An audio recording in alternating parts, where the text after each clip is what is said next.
As we continue through the month of September, it is Sepsis Awareness Month.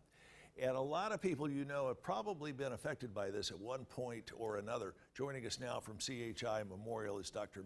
Kodsi. He's the Vice President of Medical Affairs at CHI Memorial. Dr. Kodsi, good morning. Good morning. Boil it down for us. If someone captures you on an elevator and wants the 30-second explanation on what sepsis is and how it affects the body, what do you say? So sepsis is your body's reaction to a bad infection. When that reaction is over-exaggerated, it can make you very sick.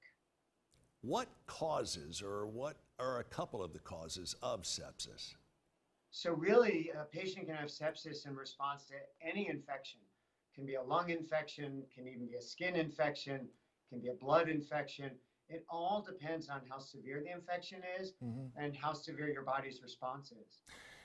Who is more likely to get sepsis, whether it's age, sex, race, whatever? Who is at the biggest risk of catching sepsis? So we really see sepsis more commonly in patients who are at a higher risk for getting bad infections. So those are the very young, the very old, or people who for some reason have a weaker immune system and are more likely to get infection, people on chemotherapy or other medications. Symptomatically, how does sepsis present itself?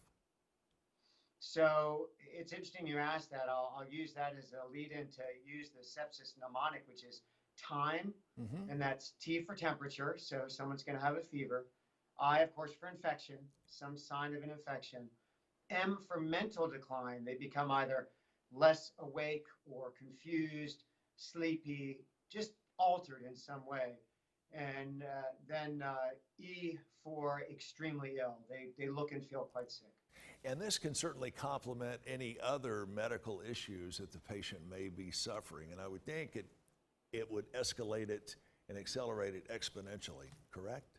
Absolutely. People with things like poorly controlled diabetes, for example, are much more likely to get bad infections and develop sepsis. A couple of final questions, Dr. Kodsi. Number one, is it preventable?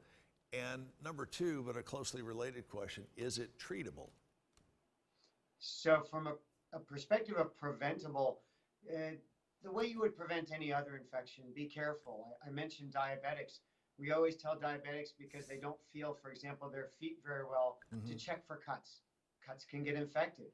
For people to stay safe, all the things we're doing now because of COVID help prevent infection, the masks, the distancing. Right. So that's how we prevent this, is to avoid getting an infection in the first place. As far as treatable, yes, we use antibiotics and other medications the way we would for other infections. We have to use more aggressive treatments because in sepsis we see blood pressure dropping and other problems. That said, the most essential part to treatment is catching it early. The mortality or death rate from sepsis increases by 8% every hour that it's not caught. 8% every hour. That's certainly a statistic that will open up your mind. Dr. Kodsi, we're going to have to leave it there. You and I will talk again here on these same airwaves between now and the end of September, which is National Sepsis Month. Thank you so much for everything you do to our community. You can find out more about Dr. Kodsi and what's going on at Memorial Hospital, chimemorialmedicalgroup.org. We'll be right back. Thank you.